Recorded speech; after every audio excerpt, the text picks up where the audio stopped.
Adiala jail کو تاحال بانی P T آئی کو اسلام آباد کے پرائیویٹ اسپتال منتقل کرنے کا تحریری حکم نامہ موصول نہیں ہوا۔ اس پر ہم بات کرتے ہیں نیوز کے رپورٹر طاہر نصیر سے۔ طاہر بتائیے گا، حکم نامے کا انتظار ہے، اس کے بعد ہی منتقلی عمل میں لائی جائے گی؟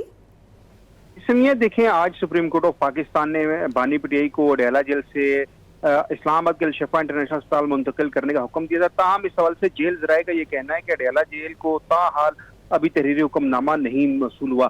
تحریری حکم نامے ملنے پر انتظامات کیے جائیں گے۔ جیل ذرائع کا یہ کہنا ہے کہ پرائیویٹ اسپتال کو سب جیل قرار دینے کا اختیار بھی انتظامی ہے۔ جیل ذرائع نے یہ بھی بتایا کہ سب جیل قرار دینے پر سینٹرل جیل اڈیالہ سے 20 رکنی سٹاف بانی پی ٹی آئی کے ساتھ اسپتال جائے گا۔ سٹاف میں ڈپٹی سپرنٹینڈنٹ، 2 اسسٹنٹ سپرنٹینڈنٹ، خانسامہ اور دیگر عملہ شامل ہوگا۔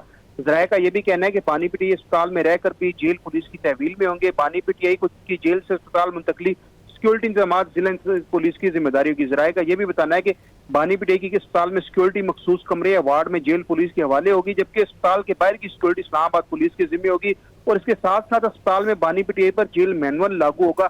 دیگر انتظامات سپریم کورٹ کے حکم نامہ ملنے پر کیے جائیں گے۔ تاہم اس حوالے سے جیل ذرائع کا یہ کہنا ہے کہ ابھی تک سپریم کورٹ کا تحریری حکم نامہ موصول نہیں ہوا۔ جب تحریری حکم نامہ موصول ہوگا تو اس کے بعد مزید انتظامات کیے جائیں گے۔ حکم نامے کے بعد ہی انتظامات حتمی شکل اختیار کریں گے۔ بہت شکریہ طاہر، آپ نے اپڈیٹ کیا۔